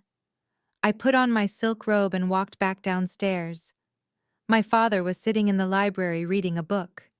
He looked up when I entered. "You did good today, Tasha," he said. I sat down opposite him. I learned from the best. The rain beat against the glass, washing the driveway clean. Malik was out there somewhere, wet, broke, and homeless. His family was crammed into a sedan that smelled like wet dog and desperation. Chloe was gone. The G-Wagon was gone. The company was gone. And I was here, in my house, with my father. And for the first time in 5 years, the air in the room was mine to breathe. I closed my eyes and listened to the silence. It was the most expensive, luxurious thing I owned, and I had bought it with patience and a signature. 2 weeks is a long time when you are waiting for the other shoe to drop, but it is an incredibly short amount of time when you are trying to hide $5 million in stolen funds. I spent those 14 days in the quiet luxury of my reclaimed home, working with my father's legal team to execute what they called the scorched earth protocol. We didn't lift a finger. We simply stopped propping up the illusions Malik had built his life on and let gravity do the rest. The collapse began on a Tuesday morning at the headquarters of Apex Solutions. Malik had gone into the office trying to maintain the facade of the unbothered CEO. He was wearing one of the few suits he had managed to salvage before I threw them off the balcony, a wrinkled navy blue number that smelled faintly of mud and desperation. He walked into his glass-walled office expecting to bully his staff into finding him some quick cash, but instead he found 3 men sitting at his conference table. They were not investors. They were forensic accountants from my father's firm. According to the report I received later, Malik tried to bluster his way through it. He demanded to know who let them in. He shouted about security. But the lead auditor simply slid a single piece of paper across the polished mahogany table. It was the demand for repayment. The clause in the original funding agreement was airtight. Upon the dissolution of the marriage or any breach of moral conduct, the low-interest seed capital converted immediately into a high-interest demand loan. "We are here to audit the books," Mr. Johnson, the auditor, said, his voice devoid of any emotion. "We need to verify the assets before we begin the liquidation process." Liquidation, Malik stammered. You can't liquidate my company. We are pre-IPO. We are going to be a unicorn. The auditor didn't even look up from his laptop. You are insolvent. And based on our preliminary review of the corporate credit card statements, you are also in significant legal trouble. That was when the real nightmare started. They went through every transaction for the last 2 years. They found the dinners at Nobu that were categorized as client meetings but were actually dates with Chloe. They found the first-class tickets to Miami. They found the lease payments for a luxury apartment in Buckhead that was listed as a satellite office but was actually where he stashed his mistress. This isn't just bad business, the auditor told him. This is embezzlement. You used investor funds for personal enrichment. That is a felony. By noon, the local police had arrived. Not because Malik called them this time, but because my father's legal team had filed a formal criminal complaint for grand larceny and corporate fraud. Malik was led out of his own building in handcuffs. His employees, the ones he had terrorized and underpaid for years, stood in the open workspace and watched. Some of them took photos. None of them looked sad. While Malik was being processed at the Fulton County Jail, his brother Trey and sister-in-law Ashley were facing their own reckoning across town. They lived in a trendy high-rise condo in Midtown. Or rather, they occupied it. Like everything else in their lives, the condo was a mirage. Malik had told them he bought it for them as an investment property. In reality, I had purchased the unit through a shell company 3 years ago as a tax shelter and allowed them to live there rent-free because I was tired of hearing Malik whine about his brother sleeping on our couch. Ashley was in the middle of filming a home tour for her social media, trying to pivot her brand to luxury lifestyle influencer when the property manager knocked on the door. He wasn't alone. He was accompanied by 2 sheriff's deputies and a locksmith. Mrs. Johnson, the manager, said, holding up a clipboard.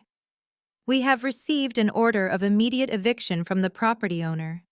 Ashley laughed nervously, holding her phone up as if live streaming would protect her. What are you talking about? My brother-in-law owns this place. He is Malik Johnson, the tech mogul. Call him. The manager sighed. We have spoken to the owner's legal representation. The owner is the Vance Family Trust. The occupancy agreement was terminated due to a violation of the morality clause and non-payment of HOA fees for the last 12 months. You have to vacate, immediately. Ashley dropped her phone. The screen cracked, mirroring the fracture in her reality. You can't do this, we have tenant rights. We need 30 days. You are not tenants, the manager corrected her. You are squatters. There is no lease on file with your names on it. You were guests, and the party is over. The scene that followed was reportedly loud enough to be heard 3 floors down. Ashley turned on Trey with the ferocity of a cornered animal. She screamed at him. She hit him with her purse. She shrieked that he had promised her a soft life, that he had lied about his brother's money, that he was a loser just like the rest of his family. You told me we were set for life, she wailed as the deputies escorted them into the hallway. You told me Malik was the cash cow. You said we never had to work again. Trey was crying, carrying a laundry basket full of sneakers. I thought he was rich Ashley. He drove a G-Wagon. How was I supposed to know he was broke? You are an idiot. Ashley screamed, her voice echoing off the elevator walls. I married an idiot. I could have married a doctor. I could have married a pro athlete. Instead, I married the brother of a fraud. They were left standing on the sidewalk, surrounded by garbage bags filled with their designer clothes. It started to rain again, just like the night they were kicked out of my house. A poetic bookend to their entitlement. Ashley got into her beat-up sedan and locked the doors, leaving Trey standing in the rain, pounding on the window, begging for a ride. She drove off, leaving her husband and his basket of sneakers on the curb. But the final and most satisfying blow landed on Mama Viola.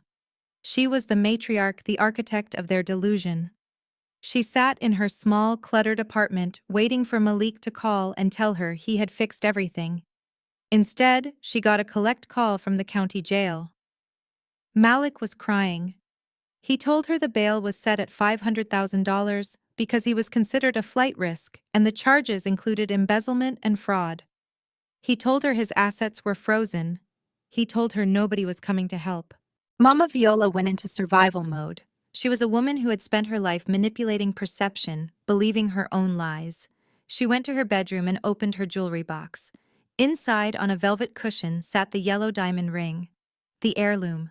The ring Chloe had left on my table. The ring I had sent back to Viola via courier, with a note that simply said, "Return to sender." She grabbed the ring and her purse and drove to the most reputable pawn shop in Atlanta. She walked in with her head held high, clutching the ring like it was the Hope diamond.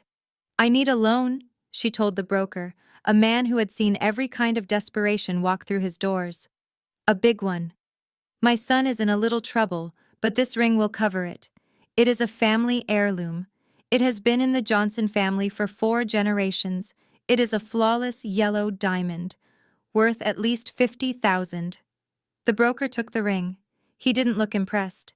He put a loupe to his eye and examined the stone. He turned it over. He scratched the band with a file. He tested the stone with a thermal probe. He looked up at Mama Viola, his expression bored. "Ma'am, this isn't a diamond." Viola gasped. "Excuse me. Do not try to cheat me. That is a vintage canary diamond. My grandmother gave it to me." The broker shook his head. "Ma'am, this is a yellow topaz. And a low-quality one at that. It is heat-treated glass, basically. And the setting isn't gold. It is brass with a heavy gold plating that is starting to flake off right here on the inside." Viola's hands started to shake. "No, that is impossible. We are a prominent family. That ring is our legacy." The broker slid the ring back across the glass counter. "Your legacy is costume jewelry, ma'am. I can give you $40 for it. Maybe 50 if I'm feeling generous because the setting is vintage style. But that is it. It is worth more as a prop than as jewelry." Viola stared at the ring, the symbol of her superiority, the weapon she had used to make me feel small. The prize she had dangled over my head for 5 years, claiming I wasn't worthy of it. It was fake. It had always been fake.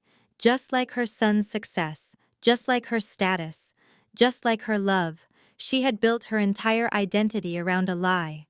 She realized in that moment that her grandmother hadn't been a wealthy matriarch. She had been a woman who bought flashy trinkets to pretend she had money, just like Malik bought cars he couldn't afford. The fraud was genetic. It was passed down through the bloodline like a disease. "I need the money," she whispered, her voice breaking. "My son is in jail." "I am sorry," the broker said, turning back to his paperwork. "I run a business, not a charity. Take the 50, or take the ring." Mama Viola took the $50. She sold her family legacy for the price of a tank of gas. She walked out of the pawn shop, clutching 2 $20 bills and a 10, feeling the weight of the world crushing her spine. She drove to the jail, but $50 doesn't buy a lawyer, and it certainly doesn't cover a $500,000 bond. She sat in the waiting room, weeping not for her son, but for the death of her fantasy. She called Trey, but his phone was disconnected. She called Ashley, but it went straight to voicemail. She was alone. Malik stayed in jail. The arraignment was brutal. The evidence my father's team provided was overwhelming.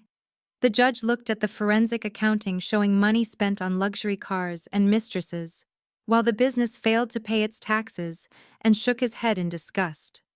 The prosecution argued that Malik was a predator who had targeted a wealthy woman and then pillaged her family's trust. They painted a picture of a man who felt entitled to other people's labor and wealth. It wasn't a hard picture to paint because it was the truth. 2 weeks after the eviction, I sat in my father's office. The audit was complete. The house was secure. The locks were changed. The codes updated, the bad energy scrubbed away by a team of professional cleaners. My father slid a report across the desk. "It is done," he said. "Malik is facing 5 to 10 years. His company has been liquidated to pay back a fraction of the loan. He has filed for personal bankruptcy, but since the debt is related to fraud, it cannot be discharged. He will owe us for the rest of his life." I looked at the report. It was just numbers. Cold, hard numbers that summed up the end of a marriage. And the family, I asked. Trey is living in a motel, my father said. Ashley filed for divorce yesterday, citing irreconcilable financial differences. She is trying to sue him for support, but you cannot get blood from a stone. Mama Viola is facing her own problems. Apparently, she took out several credit cards in your name years ago. We found the statements during the investigation. We added identity theft to the list of charges. I closed the folder. It was a clean sweep. Clean. A total demolition.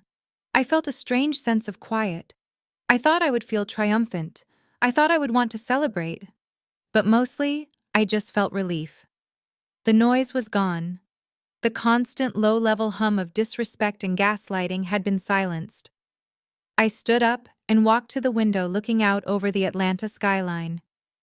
"Thank you, Daddy," I said. "You saved yourself, Tasha," he replied. "I just provided the ammunition. You pulled the trigger." I left his office and drove back to the house in Buckhead. My house. I parked in the driveway where the G-Wagon used to be. I walked up the steps past the spot where Malik had fallen to his knees in the rain. I went inside. The house was silent. The sticky notes were gone. The Basquiat was hanging straight and proud on the wall, untouched and undamaged. I walked into the kitchen and opened a bottle of sparkling water. I sat at the island, the same spot where Malik used to sit and lecture me about his vision for the future. I took a sip. It was crisp and cold. I pulled out my phone and blocked every number associated with the Johnson family. Malik, Trey, Ashley, Viola, Chloe. Then I opened my banking app.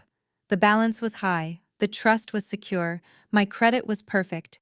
I was 32 years old, I was single, I was wealthy. And for the first time in 5 years, I was the only person living in my house. I thought about Mama Viola selling her fake ring for $50. I thought about Malik sitting in a cell wearing an orange jumpsuit that definitely wasn't slimming. I smiled. Karma wasn't just a concept, it was a logistics company, and my father was the CEO. The deadweight was gone, and I had a lot of redecorating to do. I picked up my phone and called a designer. It was time to get rid of the beige. I wanted something bold, something that screamed survival, something that looked like victory. The morning sun hit the limestone railing of the balcony, warming the stone beneath my hands. 6 months ago, that same stone had been slick with rain and the tears of a man who thought he owned the world. Now it was dry, it was warm, and it was mine. I took a sip of my coffee. It was a single origin Ethiopian roast prepared by the chef I had hired 3 weeks ago. I leaned back against the railing and looked out over the property. The landscaping crew had finally finished removing the overgrown hedges Malik had insisted on keeping because he thought they looked estate-like. In their place, I had planted rows of white hydrangeas and Japanese maples. The view was open now. I could see all the way to the skyline of Atlanta shimmering in the distance like a promise. The house behind me was no longer a mausoleum of beige and gray. I had gutted the interior. The white linen sofas that Mama Viola had put her feet on were gone, donated to a charity auction. The dining table where Ashley had tried to steal my silver was replaced with a slab of live-edge walnut imported from Brazil. The walls were painted in deep jewel tones, emerald green in the library, midnight blue in the bedroom, and a rich terracotta in the kitchen. It didn't look like a bachelor pad anymore. It didn't look like a showroom for people pretending to be rich. It looked like a home. It looked like me. I walked back inside my silk robe trailing on the new hardwood floors. I paused in the hallway. The Basquiat was still there. I had moved it to a wall where it got better light away from the front door, so no stray draft or stray relative could ever touch it again. I looked at the chaotic brushstrokes, the anger and the beauty captured in paint. For a long time I felt like that painting. Valuable but misunderstood. Displayed but not seen. Now I just felt calm. People always tell you that after a divorce you will feel a phantom limb syndrome. They say you will miss the noise even if it was bad noise. They say you will wake up reaching for a body that isn't there. I never felt that, not once. Not. When I woke up in the middle of the king-size bed, I didn't reach for Malik. I stretched out. I took up the whole space. I slept diagonally. The silence wasn't empty. It was full. It was heavy with peace. It was the sound of a bank account that wasn't being drained. It was the sound of a reputation that wasn't being tarnished. I checked my phone. I had a meeting in an hour. My father and I were launching a new venture, a micro-loan fund for minority women entrepreneurs in Atlanta. We were calling it the Phoenix Fund. It was my idea. I wanted to be the person who gave women the money they needed, so they never had to depend on a man like Malik to validate their dreams. I got dressed. I didn't wear the muted colors Malik used to like the ones he said made me look classy and submissive. I put on a bright red power suit tailored to within an inch of its life. I put on gold hoops. I put on my favorite lipstick, a shade called Unapologetic. I walked downstairs. Marcus was waiting by the front door. He wasn't just security anymore. He was my driver, my confidant, and the man who made sure my coffee was ready in the car. "Good morning, Ms. Vance," Marcus said, opening the door. "You look like you are ready to buy the city." I smiled. "Just a small part of it, Marcus. Let's go." We walked out to the driveway. The G-Wagon was long gone, sold at auction to pay off a fraction of Malik's legal fees. In its place sat my new car, a Rolls-Royce Wraith in two-tones silver and black. It was excessive. It was loud. It was everything Malik would have wanted and everything he could never afford. I slid into the back seat. The door closed with a heavy, satisfying thud, sealing me into a capsule of silence and leather. We headed toward Midtown. The traffic on Peachtree Street was heavy as usual, a river of steel and brake lights. I looked out the window watching the city move. I saw couples arguing in cars. I saw businessmen shouting into phones. I saw the hustle. I used to be part of that frantic energy, trying to keep up, trying to prove I was enough. Now I just glided through it. We came to a stop at a major intersection near Piedmont Park. There was construction ahead, forcing traffic into a single lane. Orange cones lined the street. "Look at that mess," Marcus muttered from the front seat. "City is always digging something up." I looked over. On the side of the road, a crew of men in bright orange vests was clearing debris from a storm drain. They were working hard, sweating in the Atlanta humidity. It was a community service detail. I could tell by the lettering on the back of their vests. Fulton County Corrections. I watched them idly. They looked miserable. They were picking up trash, pulling wet cardboard out of the gutter. And then I saw him. He was the third man in the line. He was holding a black trash bag and a metal grabber. He looked thinner. His hair, which he used to get cut every 3 days at the most expensive barber in the city, was grown out and patchy. He hadn't shaved. His skin looked gray under the harsh sunlight. It was Malik. He wasn't wearing an Italian suit. He was wearing baggy county-issued cargo pants and a high-visibility vest over a stained white t-shirt. He wasn't wearing his Gucci loafers. He was wearing heavy work boots that looked 2 sizes too big. He was bent over trying to spear a crushed soda can with his grabber. He missed. He tried again. He missed again. He cursed, kicking the can.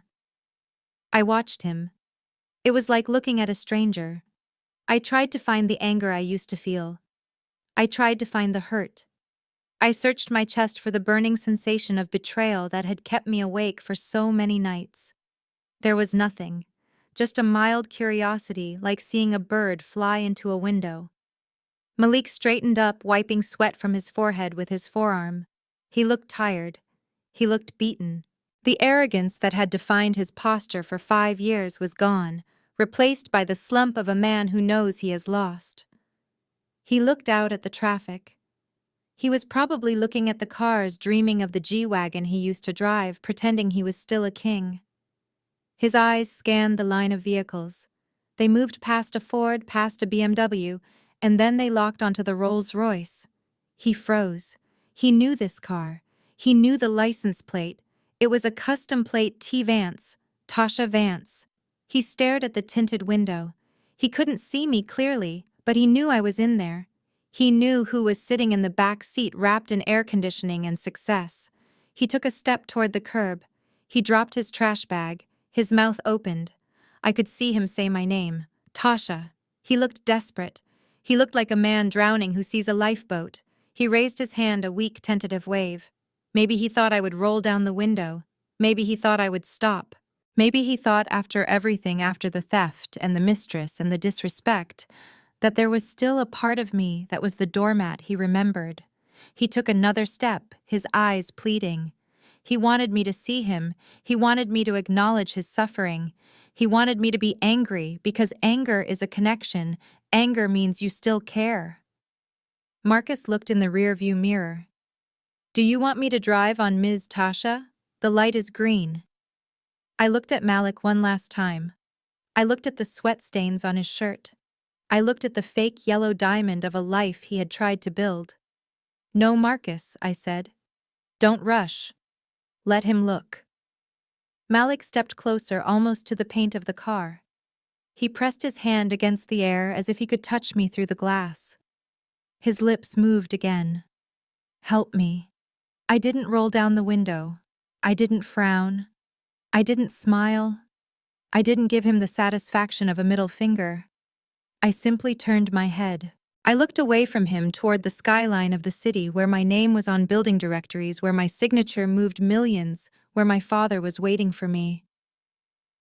I looked through him like he was made of glass, like he was part of the scenery, like he was a traffic cone or a discarded soda can. I saw his reflection in the window as I turned away. He crumbled. His shoulders collapsed. He realized in that second that the worst punishment wasn't jail. It wasn't bankruptcy. It wasn't humiliation.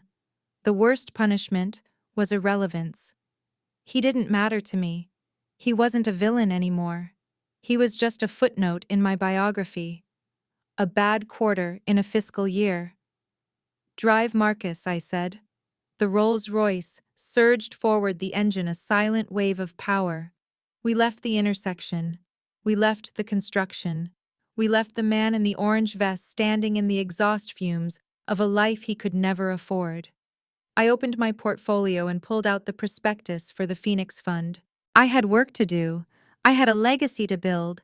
I had women to help, women who were smart and capable and just needed someone to bet on them. I thought about the last thing Malik had said to me before the police took him away. He had said I was a shadow. He had said I dimmed his light. I looked at the sun reflecting off the glass towers of Buckhead. It was blindingly bright. He was wrong. I was never the shadow. I was the source. I was the battery. I was the foundation. And without me, the structure couldn't stand. I had spent 5 years shrinking myself to fit into his pocket. I had dimmed my shine so he wouldn't feel blinded. I had walked behind him so he could feel like he was leading. Never again. I took a deep breath. The air in the car smelled of leather and fresh flowers. I used to be the shadow to let him shine, I thought. But shadows only exist when something blocks the light. He is gone now. There is nothing blocking me. Now I am the sun. I burn hot and I burn bright. And him. He is just dust.